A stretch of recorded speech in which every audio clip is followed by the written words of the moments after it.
Welcome to Social post. నేను Nihal. 25 to 30 age group ఉన్న వాళ్ళు వాళ్ళ రిటైర్మెంట్ అప్పుడు ఈ జర్నీలో వాళ్ళ కార్పస్ అనేది ఎలా జనరేట్ చేసుకుంటే తక్కువలో తక్కువ ఎలా జనరేట్ చేసుకోవాలి, దీని గురించి మాట్లాడడానికి mutual fund distributor Srinivas Reddy గారు ఉన్నారు. సార్తో మనం మాట్లాడదాం. Hello sir, welcome to Social Post. Thank you Nihal. Yes sir, ఇప్పుడు మనం చూసుకున్నట్లయితే ఒక 25 ఏజ్ గ్రూప్, ఒక 30 ఇన్ బిట్వీన్ కనుక మనం చూసుకున్నది ఇది క్రూషియల్ టైం జాబ్ తెచ్చుకొని వాళ్ళు సంపాదించడానికి. ఇప్పటి నుంచి స్టార్ట్ చేసి మన రిటైర్మెంట్ అయినప్పుడు ఎలా ప్లాన్ చేసుకోవాలి, కార్పస్ అనేది ఈ గ్యాప్లో మనం ఎలా ప్లాన్ చేసుకోవాలి? జనరల్గా నిహాల్, ఎవరైతే అంటే మేము మ్యూచువల్ ఫండ్ డిస్ట్రిబ్యూషన్లో ఉన్నప్పుడు ఎవరినైనా సరే మీ ఫస్ట్ ఎర్నింగ్ నుంచి మీ ఎస్ఐపి స్టార్ట్ చేయమని చెప్తాం. ఫస్ట్ ఎర్నింగ్ నుంచి. కాదే దీంట్లో ఏంటంటే వాళ్ళకున్న ఫైనాన్షియల్ కండిషన్ బట్టి కొంతమంది స్టార్ట్ చేస్తారు, కొంతమంది డిలే కూడా అవుతూ ఉంటుంది. కొంతమంది జస్ట్ ఒక 5-7 ఇయర్స్ కంప్లీట్ అయిన తర్వాత వాళ్ళు రియలైజ్ అయ్యారే, నేను 10 ఇయర్స్ నుంచో 7 ఇయర్స్ నుంచో జాబ్ చేస్తున్నా, ఇంతవరకు వెనక్కి తిరిగి చూస్తే నా దగ్గర ఏమీ సేవింగ్స్ ఏమీ లేవే అనుకున్నప్పుడు రియలైజ్ అవుతూ ఉంటాయి. జనరల్గా ఇవాళన్న న్యూ జనరేషన్ నేను 40 దాకా వర్క్ చేస్తా, 45 దాకా వర్క్ చేస్తా, 50 దాకా వర్క్ చేస్తా అనేవాళ్ళు చాలామంది. ఆల్రెడీ కొంచెము అంటే రియలిస్టిక్ ఆలోచించేవాళ్ళు, లేదు మనం 50 కాదు 60 దాకా వర్క్ చేయాల్సిందే, ఖాళీ కూర్చుని ఇంట్లో ఖాళీ కూర్చుని ఏం చేయలేం కదా, వర్క్ చేయాల్సిందే అనే థాట్ ప్రాసెస్లో కొంతమంది ఉంటారు. ఇవాళ ఎవరైతే ఇవన్నీ జనరల్గా ఇప్పుడు మనం ఏవైతే చెప్తున్నామో ఇవన్నీ కూడా మ్యాథమెటికల్ క్యాలిక్యులేషన్స్ మాత్రమే, ఎక్స్పెక్టెడ్ ఫిగర్స్. కానీ ఈ ఏదైతే మనం ప్రొజెక్షన్స్ ఇస్తున్నామో వీటికంటే లాస్ట్ 10-15 ఇయర్స్లో మార్కెట్ వీటికంటే ఎక్కువ రేట్ ఇచ్చిన స్కీమ్స్ చాలా ఉన్నాయి. హిస్టరీ చూసుకుంటే ఈ జనరల్గా ఒక 10,000 రూపాయలతో స్టార్ట్ చేసి నేను ఒక 25 ఇయర్స్ కంటిన్యూగా పే చేస్తా, దాంట్లో ఒక స్టెప్అప్ చేసుకుంటా, ఒక 5% ఫస్ట్ 10 ఇయర్స్ నేను స్టెప్అప్ చేస్తా, కానీ నా ఇన్వెస్ట్మెంట్ 25 ఇయర్స్ కంటిన్యూగా చేస్తా అనుకున్న వాళ్ళకి 12% రిటర్న్లో అయితే కనుక అతనికి 2 కోట్ల రూపాయల కంటే పైన వర్కౌట్ అవుతుంది. అతని ఇన్వెస్ట్మెంట్ ఓన్లీ 44 lakhs. అంటే సిప్ 10 ఇయర్ మొత్తం కలిపి 25 ఇయర్స్ 10,000తో స్టార్ట్ చేస్తాడు. ప్రతి సంవత్సరం 5% స్టెప్అప్ తీసుకుంటున్నాడు. స్టెప్అప్ కూడా ఒక 10 సంవత్సరాల తర్వాత ఆపేస్తున్నాడు. ఎందుకంటే 35 వచ్చేప్పటికే ఎక్స్పెండిచర్ కూడా పెరుగుతుంది. ఒక 5% ఉంటారా? ఒక 5% చేసినప్పుడు అతను ఇన్వెస్ట్మెంట్ 44 lakhs అయితే అతను రిటర్న్ వచ్చేప్పటికి 2 నుంచి 2.25 CR వరకు వర్కౌట్ అవుతుంది. 2.25 అది సపోజ్ నెక్స్ట్ 25 ఇయర్స్ తర్వాత 2 CR ఏమవుతుందని అనుకోవచ్చు. కానీ చాలామంది ఇవాళ చాలామందికి 20-25 లక్షలు కూడా చాలా పెద్ద అమౌంట్. అవును, అప్పుడు ఆ రోజుకి 2 కోట్లు కూడా పెద్ద అమౌంట్ వాళ్ళకి. అట్లా అంటే ఇనీషియల్గా స్టార్ట్ చేస్తే అతను ఆ పర్టికులర్ స్టేజ్కి వచ్చేపాటికి ఒక రీజనబుల్ అమౌంట్ ఉంటే నాట్ ఓన్లీ రిటైర్మెంట్, మధ్యలో లైఫ్ స్టైల్ ఈ సైకిల్స్లో అతను హైయర్ ఎడ్యుకేషన్ ఇంకోటి ఏదైనా ఎమర్జెన్సీస్ ఉన్నాయా వాటికి కూడా ఈ మనీని మ్యూచువల్ ఫండ్లో ఇన్వెస్ట్ చేసిన మనీని ఎప్పుడు కావాలంటే అప్పుడు విత్డ్రా చేసుకునే ఫెసిలిటీ ఉంటుంది. కాబట్టి అతను ఏ అవసరానికైనా వాడుకోవచ్చు. కానీ మన టార్గెట్ రిటైర్మెంట్ అని పెడితే మధ్యలో ఏ అవసరానికైనా ఈ ఫండ్ని అతను యూటిలైజ్ చేసుకోవడానికి ఆస్కారం ఉంటుంది. అట్లాగే ఒక 20% కనుక స్టెప్అప్ చేస్తే 5 నుంచి ఒక 20%, 10,000 ఎస్ఐపితో స్టార్ట్ చేసాము.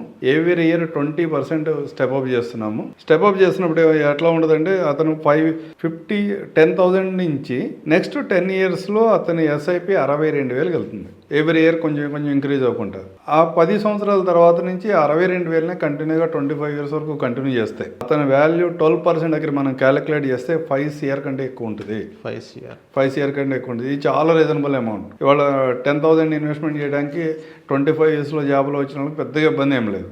అవును, వాళ్ళు 20% స్టెప్అప్ చేయడానికి కూడా వాళ్ళకి ఏం పెద్ద ఇబ్బంది ఏం లేదు ఫస్ట్ 10 ఇయర్స్లో.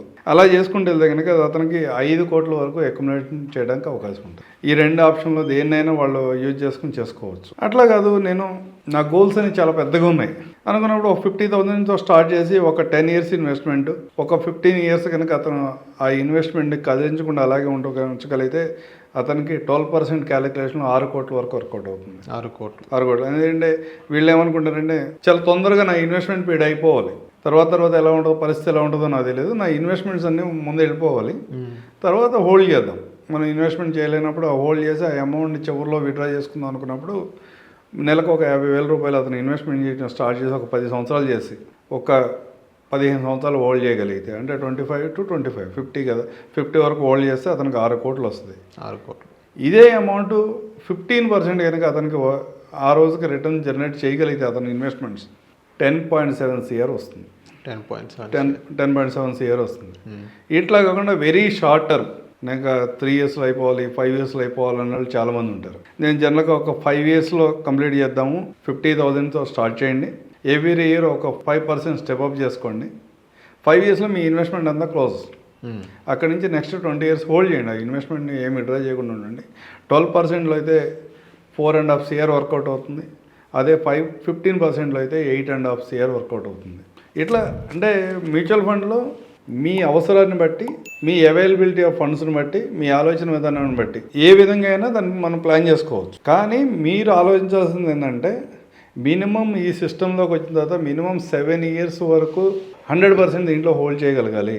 అంటే లాక్ ఇన్ పీరియడ్స్ ఏం లేవు, కానీ ఒక 20% టైమ్స్ మీ ఇన్వెస్ట్మెంట్ కొంచెం లాస్లో ఉండడానికి కూడా ఆస్కారం ఉంటుంది. 80% టైమ్స్ పాజిటివ్లో ఉన్న 20% టైమ్స్ నెగిటివ్లో ఉండడానికి కూడా ఆస్కారం ఉంటుంది. అప్పుడు ప్యానిక్ అవ్వకూడదు. ఎవ్రీ టైం ఏ రోజైనా సరే మీ ఇన్వెస్ట్మెంట్ నెక్స్ట్ 6 monthsలో 20% క్రాష్ అవ్వచ్చు, దానికి సిద్ధంగా ఉండాలి మ్యూచువల్ ఫండ్లో. అలా జరుగుతున్నప్పుడు మాత్రమే ఎస్ఐపి ద్వారా ఇన్వెస్ట్మెంట్ చేసేవాళ్ళకి, అంటే వాలటైలిటీ ఉన్నప్పుడు మాత్రమే త్రూ ఎస్ఐపి ద్వారా ఇన్వెస్ట్మెంట్ చేసే వాళ్ళకి ఎక్కువ లాభాలు ఉంటాయి. ప్లస్ మ్యూచువల్ ఫండ్లోకి వచ్చిన తర్వాత జనరల్గా ఫైనాన్షియల్ ప్రోడక్ట్లో ఎవరైనా ఇన్వెస్ట్మెంట్ చేయడం మొదలు పెడితే లీస్ట్ అమౌంట్ సెలెక్ట్ చేసుకుంటారు. అంటే అతనికి 2 లక్షలు 3 లక్షలు పర్ మంత్ శాలరీ ఉన్నా కానీ సరే 5,000 చేద్దాం 10,000 చేద్దాం అంటాడు. ఎందుకు అలా చేద్దామంటారంటే ఈ కమిట్మెంట్ నేను next 20 years 10 years 15 years 20 years చేయాలి. ఇన్ కేస్ మధ్యలో ఏదన్నా ఇబ్బంది వచ్చి నేను చేయలేకపోతే కనుక ఆల్రెడీ నా ఎగ్జిస్టింగ్ ఇన్వెస్ట్మెంట్ కూడా ఏమైనా ఇబ్బంది జరిగిద్దామని వాళ్ళు ఫీల్ అవుతారు. అలాంటి పరిస్థితి మ్యూచువల్ ఫండ్లో లేదు. మీరు ఈ రోజు ఏదైనా ఒక డెసిషన్ తీసుకుని ఒక ఎక్స్ అమౌంట్ కనుక ఇన్వెస్ట్మెంట్ స్టార్ట్ చేస్తే ఆ అమౌంట్ని డౌన్ ద లైన్ మీరు ఎన్నిసార్లు అయినా మార్చుకోవచ్చు. ఓకే, ఈరోజు 10,000 అనుకున్నాం, నెక్స్ట్ 15 చేయొచ్చు, 20 చేయొచ్చు, 20,000 అనుకున్నాం 18 చేయొచ్చు, 15 చేయొచ్చు, లేదా 5Kకి రావచ్చు, లేదా మధ్యలో కొంత పీరియడ్ హోల్డ్ చేసేయచ్చు. మనం ఏమి ఇన్వెస్ట్మెంట్ చేయకుండా మళ్ళీ రీస్టార్ట్ చేసుకోవచ్చు. అట్లా కాదు, మధ్యలో ఏదైనా అవసరం ఉంది, మనకి చిన్న అవసరాలు ఏమైనా వచ్చినాయి, ఇది తప్పితే విత్డ్రా చేయలేని పరిస్థితి, ఇది విత్డ్రా చేస్తేనే అవసరం క్లోజ్ అవుతుంది అనుకున్నప్పుడు డెఫినెట్గా మ్యూచువల్ ఫండ్ నుంచి విత్డ్రా చేసుకుంటే 3 working daysలో మీ అకౌంట్లో క్రియేట్ అవుతాయి. లాంగ్ టర్మ్ ఉండాలి, వాలటైలిటీ ఉంటుంది, వాలటైలిటీని అబ్జర్వ్ చేసుకోగలగాలి.